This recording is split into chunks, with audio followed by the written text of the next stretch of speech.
Alright, so how's everyone doing tonight? It is 81 degrees, about 7 p.m. Sunny, Central California. But figure I'd give you my take on this DIY live fish well. Took me about an hour to build and about 45-50 bucks overall cost. Now, the cooler's 48 quart from Walmart. It was about $16.88. Now I had to get battery powered pump, and I see the guys on YouTube using these quite a bit, so I figured I'd grab one too. None of the local Walmarts around me carry them, so I had to get off Walmart.com. It was about $13.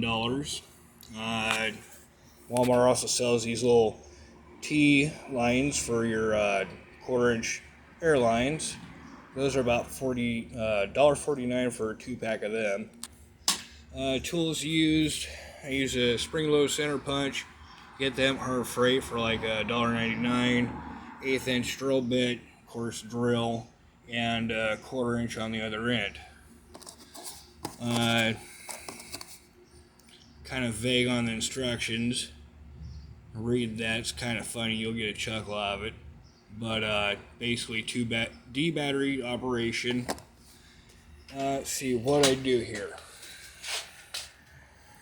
So I wanted to hang the pump off the side, because usually I see the guys, they'll flop them on the top and they'll put the airline in between the lid and the cooler itself, pinch off the airline. So I come up with a different solution, and I drilled up underneath the lip here on either side. I'll show you on this over here. There's a little hole right there, so I can put the S-clip on either side if I wanted to. Now, I've done the buckets and all that crap, and you know, they're a pain in the butt, and I've seen these live wells, so I figured I'd give it a try, see if it's gonna work. And you know, YouTube's good for information, but it also be very vague on information as well. So you know, you do your poking around, your research and whatnot, and troubleshoot and tinker and figure out what you can do the best. So that's what I always do. So anyway, got the battery powered air pump hanging off the S-clip here, and I prefer the black silicone tubing. You can always go with the cheap clear stuff. I think it was $8 for a 6-foot section at your local box store. It starts with a P. You know both of them. So anyways, $8 on the line.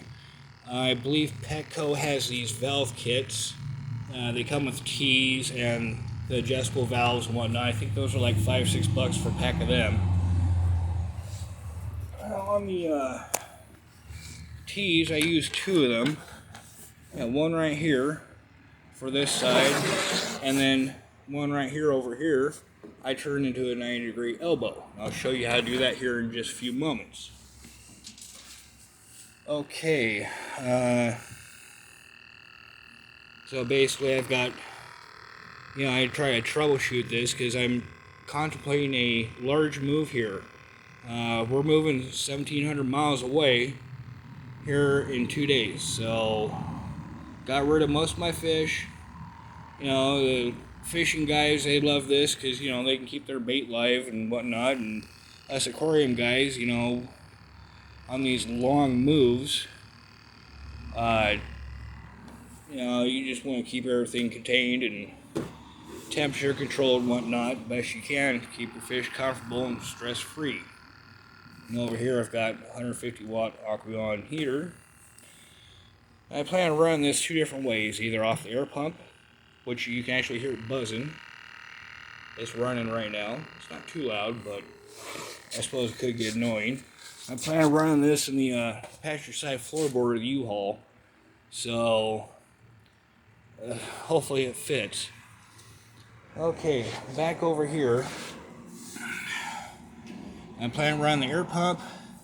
I also picked up this Jupiter 400 watt power inverter from Harbor Freight. It was $35 plus another $7 for the warranty, and then, you know, tax. I think it came about $45 total. So I can either run the heater off one plug and then my small air pump off the other. Should be about 200 watts usage out of the 400 watt inverter.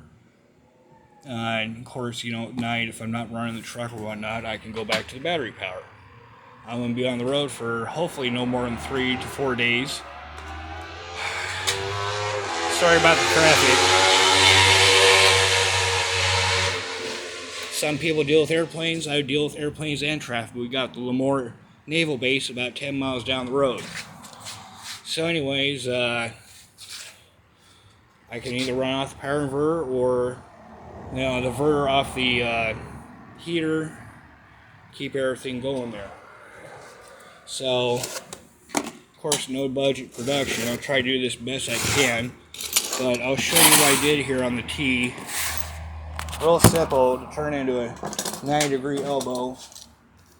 You need, a lighter, utility knife, something sharp to cut through the plastic. I did start cutting this, right here.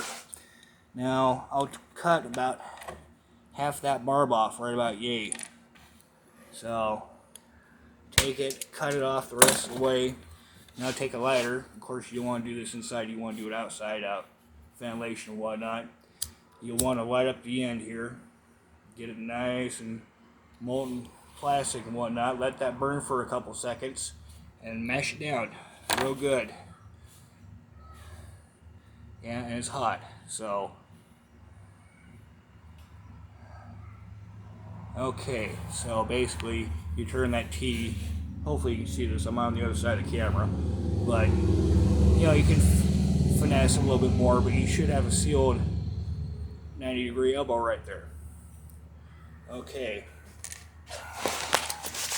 Come back over here. We'll go and open this up. I've had it running now for about 4 or 5 hours, so we open it up and you got your double bubbler. Now I downsized my fish and whatnot. I'm only taking like 4 or 5 with me on this move, so wish me luck. They're all in about 10 gallon right now. I've got Java root, driftwood, whatever you want to call it. I've got live plants, and then the fish are going to be going in. So hopefully this will keep them comfy for 3 or 4 days I'm on the road, hopefully not longer. So what I did,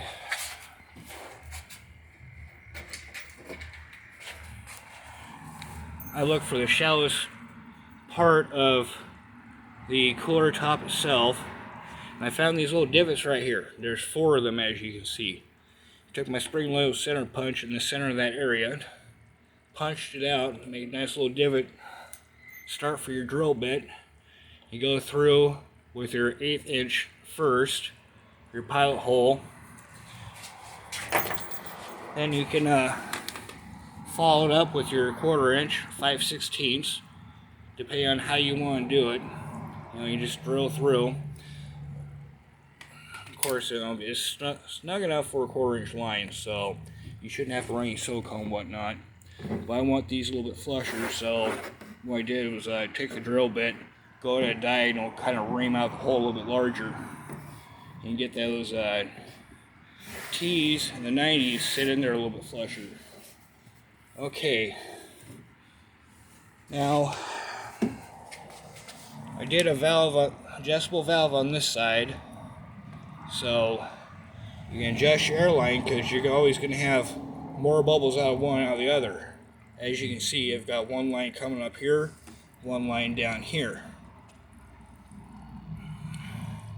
It's kind of tricky to get them to both sync, so the dominant line that had most air come out, you pinch it and it'll back up the pressure and it'll start bubbling out the other line. A little troubleshooting there I found out earlier. I've had the heater on and we're about 81 degrees, looks like 80, 81, somewhere in there. I'm gonna leave it run overnight, see what it looks like in the morning. So yeah, I know I'm jumping around here, but you come off the battery pump like so, and either See, I ran a valve right here, so if you're using a regular 120 volt air pump, you can adjust your air pressure coming into your line, right? Or you can adjust it coming off your pump here. So I've got rigged up two different ways. I can just pop this line off right here or up here. And I've got my other loop, and I can run that other loop off to my motorcycles. Run it off to my air pump and then go off to my power inverter while I'm in the vehicle. If I'm not in the vehicle, say I'm taking it in a hotel or just transferring it, and they're not going to be plugged in for a while, I can use the air pump. I thought it was kind of neat. Might try to reconfigure the heater line to the back, but I noticed with having it here on the side, you do have a little gap right here in the cooler, I guess for air exchange. If not, you could drill a couple other holes, or, you know, when driving, I figure I can just pop open the lid, check temperature, make sure everything's bubbling right. Now, with my 10 gallon, I've got light plants, I've got driftwood, and I've got 2 cycled sponge filters. That's why I plan on running off these. I'll get them in a couple days here when I'm ready to move, shorten up the line and whatnot. See how that works. But anyways, yeah, that's my take. So, like it, give it a thumbs up. If you would have done something different, tell me. I'm game. I'm always have an ear for someone's idea. Anyways, hope that gave you some inspiration to make your own if you're going to give this a try. And good luck and have fun out there.